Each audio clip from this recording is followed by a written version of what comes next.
तो हाँ जी, welcome back to another video, another vlog. आज मैं आपके लिए लेकर आया हूँ फिर से वापस से व्लॉग सेंट्रो का। कमेंट सेक्शन में आ रहा था कि इसकी मेंटेनेंस के बारे में और कुछ इसकी परफॉर्मेंस के बारे में बताया जाए। अब जैसे इसका ये बोनट खुला हुआ है तो इसका मतलब ये नहीं कि ये ख़राब है, ख़राब नहीं हुई है। ये आपको दिखाता हूँ मैं इसका engine. Let's start the vlog. तो भाई ये है अपनी सेंट्रो जिंग टॉप मॉडल GLS। ये देखो आप इसका इंजन। मैंने पिछली वीडियो में आपको बताया था कि 10 साल तक डीजल गाड़ी दिल्ली NCR में नहीं चल सकती और 15 साल तक पेट्रोल गाड़ी दिल्ली NCR में नहीं चल सकती। लेकिन अब सुप्रीम कोर्ट ने इस अपने रूल पर रोक लगा दी है कि अब जो भी गाड़ियां 10 साल से ऊपर हो गई हैं, 15 साल से ऊपर हो चुकी हैं, उन्हें जब्त नहीं किया जाएगा, उनके ओनर्स के खिलाफ कोई भी एक्शन नहीं लिया जाएगा। ठीक है, तो अपनी सेंट्रो पहले मैंने आपको बताया सितंबर तक, वैसे ही सितंबर तक वैलिड थी 15 साल के हिसाब से, क्योंकि ये 2010 में आई थी अक्टूबर में कुछ, और सितंबर में इसकी डेडलाइन थी। लेकिन अब ये आराम से रोड पे चल सकती है। इस गाड़ी की सबसे ज़्यादा अच्छी खासियत क्या है मैं बताता हूँ। इसमें आफ्टर मार्केट कोई भी काम नहीं हुआ है, कोई भी काम नहीं हुआ है। अब इसमें दिखाता हूँ। यहाँ पर इसका हुंडई का आपको बैजिंग मिल जाएगी, एयर फिल्टर है इसके अंदर, ये बैटरी। काफ़ी दिनों से गाड़ी वॉश नहीं हुई है, इसलिए थोड़ा गंदी लग रही है अंदर से। बाकी सबकी गाड़ियों के इंजन अंदर से गंदे ही होते हैं, चमचमाते हुए तो किसी के भी नहीं होते, नई किस छोड़ के।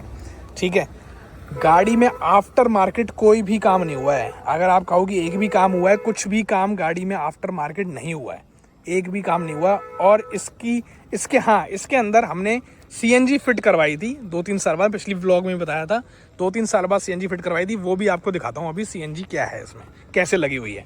भाई गाड़ी की डिग्गी खोल के दिखाता हूँ आपको। ये देखो गाड़ी में पड़ा है केला। कल गई थी गाड़ी तो केला पड़ा हुआ है इसमें। केले की हालत देखो कैसी हो गई है। अब गाड़ी की डिग्गी दिखाता हूँ। तेरी हाइड्रोलिक इसका ख़राब हो चुका है गाड़ी का ना इतने सालों में। ये गाड़ी की CNG इसके अंदर देखो फिटेड है, और ये स्टेपनी टायर भी इसके अंदर है। ये आफ्टर मार्केट सिर्फ काम हुआ है इस गाड़ी के अंदर, सिर्फ CNG लगी हुई है इस गाड़ी के अंदर, और कुछ भी काम इसके अंदर नहीं हुआ है आफ्टर मार्केट। ठीक है, कंघी भी पड़ी हुई है इसके अंदर। ये छोड़ दी हमने गाड़ी। बाकी गाड़ी पूरी नई कंडीशन में है, जैसे कि आप देख सकते हो। ये देखो पूरी नई कंडीशन में गाड़ी मिलेगी। स्क्रैच कम से कम है इसमें। स्टार्टिंग में जब नई नई ली थी तब 2-3 दिन में स्क्रैच लग गए थे। तो बस हाँ, स्क्रैच क्या है, इसके तो एक्सीडेंट हुए हैं। एक बार एक्सीडेंट हुआ इसका मेरे साथ, एक बार हुआ डैडी के साथ, और भयंकर एक्सीडेंट। ठीक है, अब बात करते हैं इसकी मेंटेनेंस की। मेंटेनेंस की बात ऐसी है कि जब हमने ये गाड़ी ली थी तब तो 3-4 सर्विस जो कंपनी में फ्री होती हैं वो तो हमने करवाई थी। उसके बाद हमने आफ्टर मार्केट ही इसकी सर्विस कराई है अच्छे मैकेनिक से। हर कोई अपनी गाड़ी अच्छे मैकेनिक से कराना चाहता है, तो हमने सारी इसकी जितनी भी सर्विसिंग हुई है वो हमारे नॉन मैकेनिक से ही और नॉन गैरेज से ही हुई है। बहुत अच्छी इसकी सर्विस होती है, और इस गाड़ी की सर्विसिंग में और इसके प्यार में कभी भी ना कमी आई है ना कभी आएगी जब तक ये है साथ में। सर्विस इसकी हर टाइम पे हुई है, हर चीज़ की सर्विस, चाहे वो रिपेयरिंग हो, डेंटिंग हो, पेंटिंग हो, जो कुछ हुआ है हर चीज़ हाथों हाथ इसकी हुई है। परफॉर्मेंस इसकी बहुत अच्छी थी। पेट्रोल प्लस CNG है। CNG अगर आप इसमें डलवा लो, मान लो फुल करवा लो एक बार में, तो अगर आप दिन का आपका 30-40 किलोमीटर का चलने का है तो हफ्ते भर ये चल जाती है। तो इस हिसाब से आप अंदाज़ा लगा लो।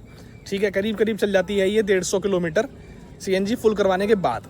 उसके बाद अगर आप पेट्रोल पे करवाओ, पेट्रोल पे मैंने इसको कभी कैलकुलेट किया ही नहीं कि कितनी चल पाती है पेट्रोल पे, क्योंकि CNG लगने के बाद पेट्रोल का आइडिया ही नहीं था। और जब इसमें CNG नहीं थी, जब पेट्रोल था, तब हम बहुत छोटे थे, मुझे उसका चीज़ का बिल्कुल आइडिया नहीं है। बट हाँ, एवरेज बहुत अच्छी देती है। पिकअप इसका माइंड ब्लोइंग है। आज भी 15 साल हो गए हैं, माइंड ब्लोइंग पिकअप है इसका। पिकअप माइंड ब्लोइंग इसका इसलिए क्योंकि इससे कभी रफ ड्राइविंग करी ही नहीं, और एक हाथ की गाड़ी थी हमेशा। कोई ये नहीं कि 10 लोग इसे चलाते हैं, या सेकेंड हैंड हो या थर्ड हैंड हो, कुछ भी नहीं। न्यू गाड़ी थी तो बड़े प्यार से ही इसको गाड़ी चलाई गई है।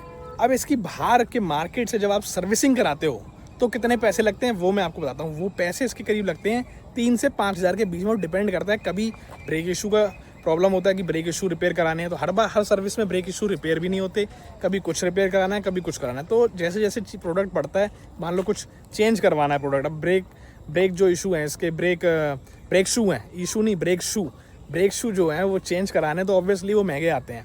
ठीक है, तो ऐसे ही अब हर बार ब्रेक शू चेंज नहीं होंगे, तो ऐसे ही छोटे मोटे खर्चे हैं। मतलब 3 से 5 हज़ार के बीच में इसकी सर्विसिंग बेस्ट हो जाती है गाड़ी की, और परफॉर्मेंस इसकी माइंड ब्लोइंग। मेरे पास दूसरी गाड़ी भी है एक, उसका अगले साल, वो डीजल की है, XUV 500, वो उसका अगले साल वो ख़त्म हो रहा है कार की, मतलब उसकी जो डेट है वो ख़त्म हो रही है। लेकिन अब रिस्ट्रिक्ट कर दिया है सुप्रीम कोर्ट ने अपने ही रूल को, अपने ही वर्डिक्ट को, कि भाई अब आप वो मतलब गाड़ी को जब्त नहीं करोगे जिसकी 10 से या 15 साल हो गई है। अब वो फिटनेस टेस्ट वगैरह कुछ पास होगा, पॉलिसी पास होगी, उसके हिसाब से चीज़ें होंगी। उससे बड़ा अच्छी राहत है मेरे को ही नहीं, बहुत सारे लोगों की। कई ऐसी गाड़ियाँ हैं, कई ऐसे लोग हैं जिनकी गाड़ियाँ चली ही नहीं, किलोमीटर घर पे खड़ी रहती हैं। जैसे मेरी दूसरी वाली घर पे खड़ी रहती है, किलोमीटर कुछ हुए ही नहीं है और 10 साल हो चुके हैं। बीच में 2-3 साल का कोविड भी था तो वो भी है। तो वो वजह से लोगों का बहुत नुकसान हुआ और इस चीज़ को आगे सुना गया। व्लॉग को भाई यहीं पे ख़त्म कर दें, क्योंकि आपने गाड़ी देखो अंदर से दिखाई दी थी मैंने पिछले व्लॉग में। फिर से एक बार दिखा देता हूँ आपको। ये देखो अंदर से देख लो गाड़ी, गाड़ी एकदम चकाचक मिलेगी आपको। दूध पी लो, दूध लेकर आया हूँ अभी, ठीक है। गाड़ी आपको नीट एंड क्लीन मिलेगी और इसकी परफॉर्मेंस वगैरह सब कुछ हमें तो बहुत अच्छी लगी। बाकी सबकी देखो अपनी अपनी राय रहती है, हर किसी को हर चीज़ अच्छी नहीं लगती, हर किसी को हर चीज़ ख़राब नहीं लगती। मेरे साथ ये काफ़ी टाइम से है। मैंने अपनी गाड़ी, पहली गाड़ी मेरी ये थी और मैंने चलाना ही इससे सीखा, तो मेरे को तो इसलिए बहुत अच्छी लगी। और हर चीज़ में इसकी मतलब 10 आउट ऑफ 10 ही रेट है, 10 आउट ऑफ 9 भी नहीं, 10 आउट ऑफ 10। तो भाई इस व्लॉग को करते हैं यहीं पर ख़त्म। Give it a like, subscribe and please share. Thank you so much. और अगर आपको डिटेल में इसका और डिटेल में देखना हो इसका व्लॉग सेंट्रो जिंक का, तो आप देख सकते हैं मेरे ही चैनल पे आपको मिल जाएगा। वो डिटेल में अंदर बाहर मैंने सब दिखा रखा है उसमें। इसमें सिर्फ मेंटेनेंस का दिखाना था, क्योंकि कमेंट में आया था कि मेंटेनेंस भी बताओ इस गाड़ी की कितनी होती है, कितनी लेती है। क्योंकि मैंने डाला था कि अगर आपको किसी को खरीदनी हो तो खरीद भी सकता है, क्योंकि मेरे इसके 15 साल हो गए थे तब वर्डिक्ट नहीं आया था सुप्रीम कोर्ट का कि हम 15 साल वाली गाड़ियों और 10 साल वाली गाड़ियों को नहीं उठाएंगे। तो इसलिए थैंक यू सो मच।